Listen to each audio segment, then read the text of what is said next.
Hello, and welcome to volunteer track number 4, training the trainers supporting campers with disabilities at camp. My name is Chandler or Cheeto, and I'm here with my colleagues Meg and Daisy and Andrew Grinch, and we are here to facilitate this virtual session for you today.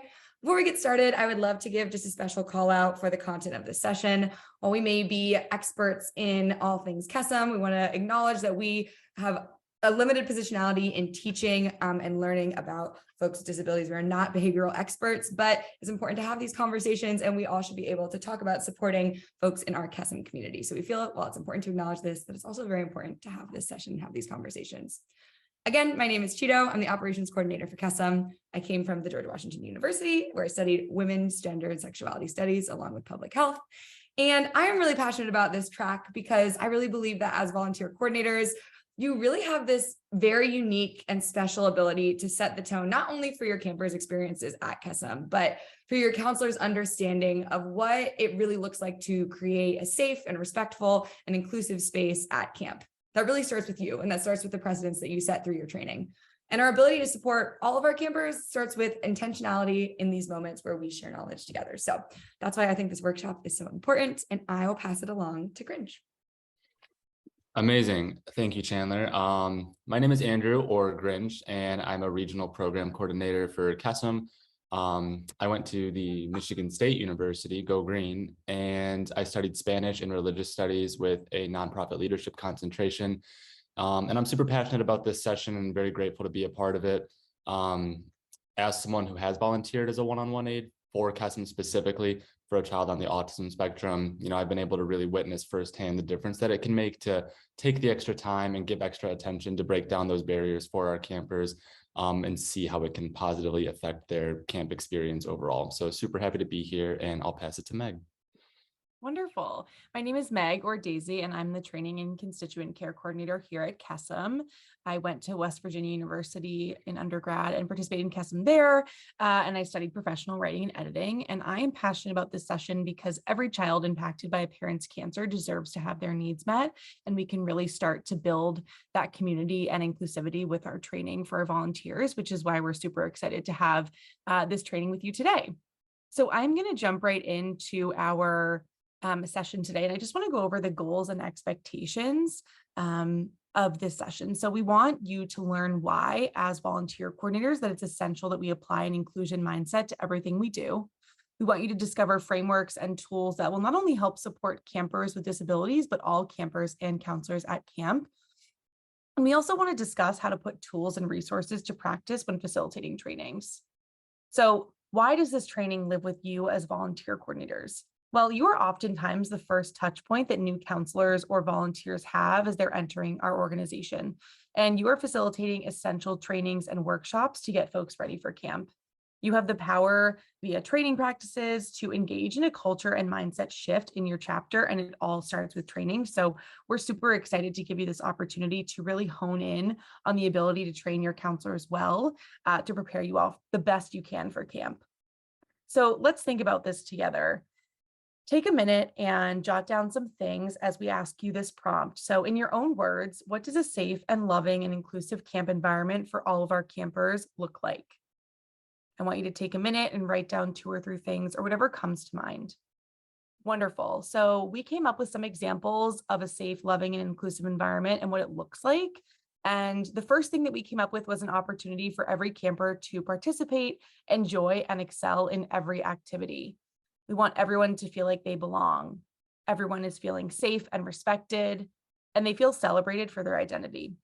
Everyone feels as though they have been thought of and that there is always space for them and they are not overlooked. And we're also intentional about our programming and our camp experiences.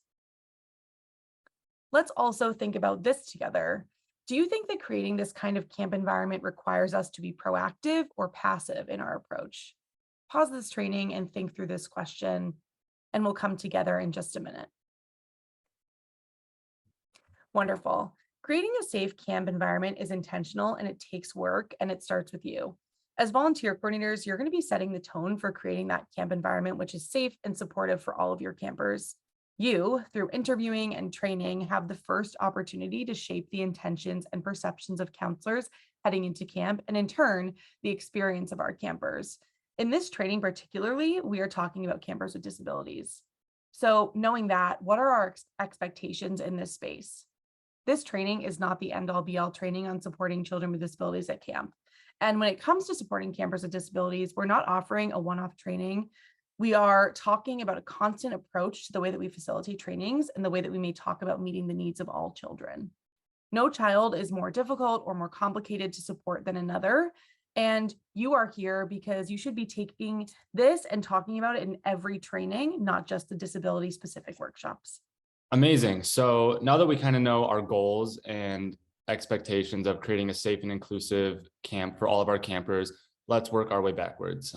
As you know, in this session, we are specifically talking about supporting campers with disabilities. And in order to have this conversation, I'd like to introduce the framework that we will be using in this training specifically. So it is called the social model of disability. Let's take a moment and examine the definition of this model, which was developed by folks within the disability community, starting with the definition. So the definition, the social model of disability states that people have impairments, but that the oppression, exclusion, and discrimination people with impairments face is not an inevitable consequence of having an impairment, but is caused instead by the way society is run and organized. The social model of disability holds that people with impairments are disabled by the barriers operating in society that exclude and discriminate against them.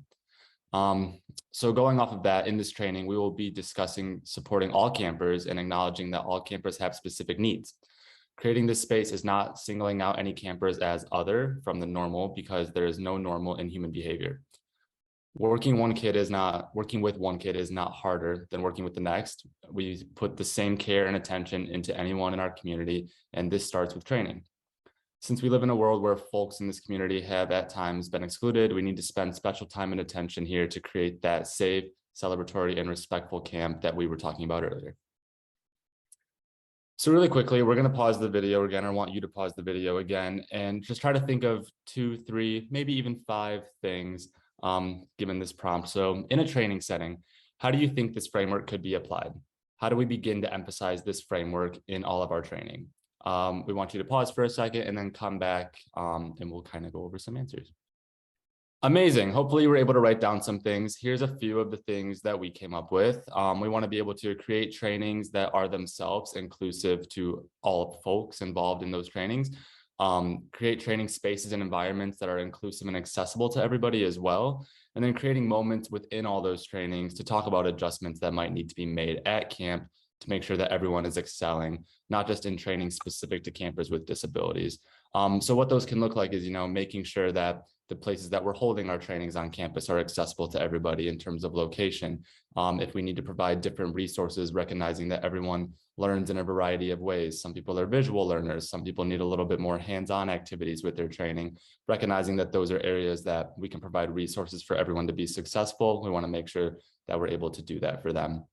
Not only, like we mentioned, about working with children with disabilities, but with all the campers that we aim to support as well, and seeing if we can knock down any of those barriers for them and for you all before we even get to camp.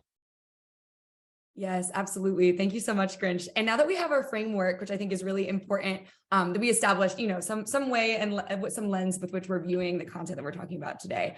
Now that we've established that and talked about the social model of disability, I would love to dive into just some different resources and strategies that you as volunteer coordinators already have in your toolbox for starting to reinforce this mindset in your chapters via your volunteer training. So remember, we've established our goal here, right? And that is to make sure that we are constantly talking about creating environments where everybody can excel, succeed, feel safe, and feel celebrated, right? For all campers, not just, campers with disabilities. And we've established our framework, right, which is the social model of disability. So now we need to establish our building blocks, which are your tools. There are a couple of resources that are currently available to you in the counselor training matrix that I just wanted to give a little voice to right now, and they pertain specifically to supporting campers with disabilities. So first, we have our Campers with Disabilities workshop. Again, this is a workshop that you as volunteer coordinators will lead for your entire chapter, as you will lead every workshop in the counselor training matrix. And then we also have within that workshop specifically a handout with techniques for working with campers with neurodiversities or disabilities. So I just wanted to link those here. I know we're talking a lot about how we can infuse an inclusion mindset into all of our trainings and into everything we do at Kesem. But I wanted to give voice that there is a specific and intentional time and space that we hold specifically to talk about supporting the campers with disabilities, because it may not be something that we've all had experience with. So it's very important that we talk about it as well, especially for our newer counselors. So when we are taking our steps to infuse our inclusion mindset strategies into all of your lessons, we want to make sure those lessons not specifically geared towards addressing campers with disabilities also have a once over and also have these mindsets infused into them. We've talked about that a lot during this training. So I would like to take a moment and just pause and reflect, write a couple thoughts down, and we'll come back and share some of our thoughts as well. What do you think some of the most important strategies are when working with children in general? Just behavior management strategies. What do you think is most important? Write as many as you can. I'll challenge you to do this for like a minute or two and see how far you can get.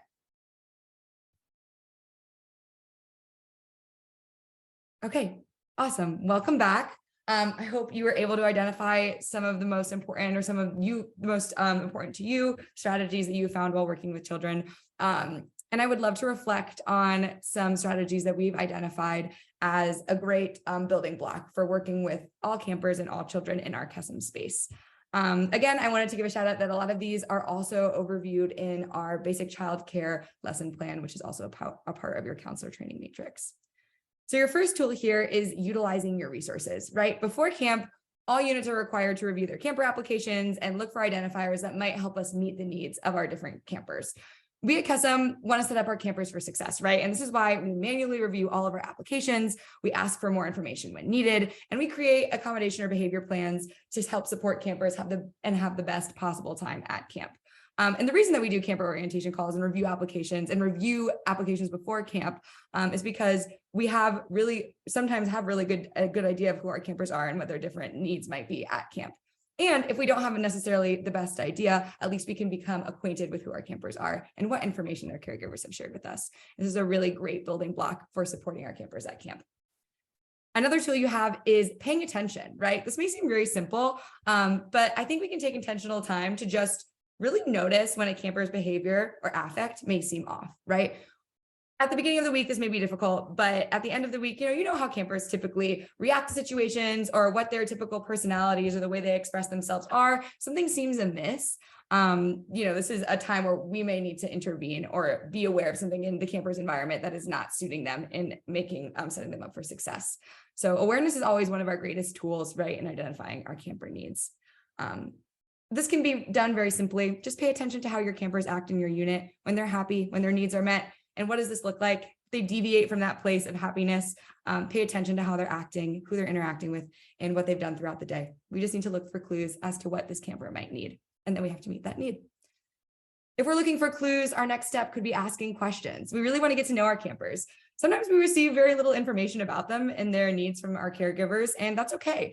It's our responsibility to get to know our campers and acknowledge that we may have to pivot to adjust to their needs in specific situations. And all this information comes from getting to know them. Another part of this process is being patient. Sometimes it may take a little bit of time to identify what a camper specifically needs, and that's okay. Sometimes keeping campers safe and learning more information about them is a great way to continue along this journey of making sure that we are supporting them in the best possible way. And being patient is a huge part of this. We can offer support and encouragement and thank them for sharing and continue along this journey of getting to know them. We also obviously always want to be passionate and empathetic, right? Being in a new environment is extremely difficult. While at camp, many campers may not know where they'll do very basic things like showering and sleeping and eating meals. And this can be very, very stressful. So we want to create spaces where campers feel like you are truly listening to them and empathizing with what they need. And empathetic spaces take time and care to establish. So we don't want to rush through a camper's feelings to get to a solution. We also want to be open to new information. In some cases, you may already know campers from past years at Kesem, but understand that a lot happens throughout the year. And sometimes the ways that children express their needs change and grow as they develop. So be open to new information, even about campers that you feel you know very well. Be open to new expressions throughout the week of camp. And finally, check your personal bias at the door, right? No one camper or child or person expresses things the same way. And we need to be open to supporting and meeting the needs of all of our campers, regardless of how they are expressing those needs or how familiar we are with them. We also want to be flexible. Again, sometimes things might change and not go as planned. This is okay. Campers may not interact with an activity in the way that we respect or expect, or maybe our schedule might change out of the blue. this may be distressing, right? We want to make sure that we are flexible with our reactions to campers, conceptualizing new information and changing with the way that we know schedules sometimes change at camp. We want to be aware of environmental clues, thinking about our environment. What time of day is it? What activities are coming up? Is it possible that our schedule can clue us into our campers' needs, or maybe make us aware of patterns that happen around certain times of day? We want to trust our gut. At the end of the day, if you're concerned about a camper or feels something may need to shift, it probably does, right? If something is, kind of like tickling your mind and you're thinking, I think I want to dive deeper, it's always a good idea to check it out and use these tactics that we've talked about.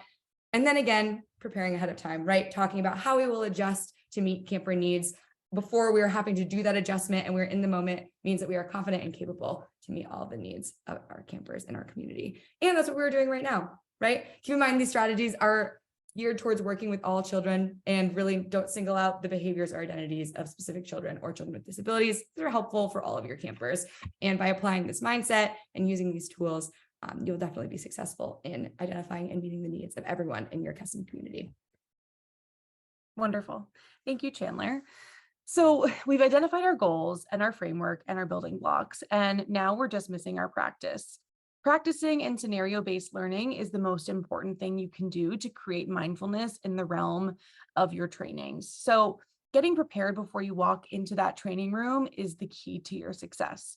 So we're going to do some doing in the last minutes that we have together. And if we were in person, we would brainstorm and workshop these together, but we aren't. So what we're going to ask you to do is to screenshot these activities on this slide and do some doing with your volunteer team, maybe your directors or anyone else that's doing training facilitation with you, and really work through these scenarios, because this is what you're going to maybe encounter. And we want to make sure that you're prepared for the things that are going to come up in your volunteer role. So the first activity is utilizing your current counselor group. You're going to have folks from new counselors who may have never worked with kids to experienced counselors to folks who have experience specifically working with campers with disabilities. How are you going to utilize these different groups throughout your training? You're going to brainstorm with your team and then actually use what you come up with to decide how you're going to move forward with your training. So it may look like making a list of your counselors and their experiences and seeing how you want to delve up groups for that specific day, or if you want to lean on counselors who may have experience to buddy up with counselors who are new. So take a moment, screenshot this activity, and then definitely walk through it at a later date with your facilitators, which might be your volunteer coordinators, your operations coordinators, your directors, and make sure you're all on the same page. The second option is if you've never worked with campers with disabilities or aren't feeling as confident in having to weave these into your trainings, we want you to write down 5 simple or easy things that you can commit to making sure that this gets done. So it could be researching on your own time how to work with campers with disabilities, or looking at volunteer applications to see who may have experience, working with your outreach coordinators to see what campers have already identified their specific needs, or looking at past camper applications as well, and definitely reviewing training ahead of time. So we ask that you write down 5 simple or easy things you can commit to, and then share that with your training team as well and see what you all come up with. Wonderful. Amazing. Thank you so much for sharing this time with us. To recap, again, your call to action here is that every time you are planning a training, make sure you take a step back and think, have I looked at these plans via the lens of an inclusion mindset? And what does that mean specifically for my chapter? We really hope you got something out of this. If you have any questions, please feel free to reach out to your program coordinator. All this information will be linked in the YouTube bio description of this video if you want to access any of these tools or resources after the video. Thank you so much for spending this time with us, and we hope you have a great day.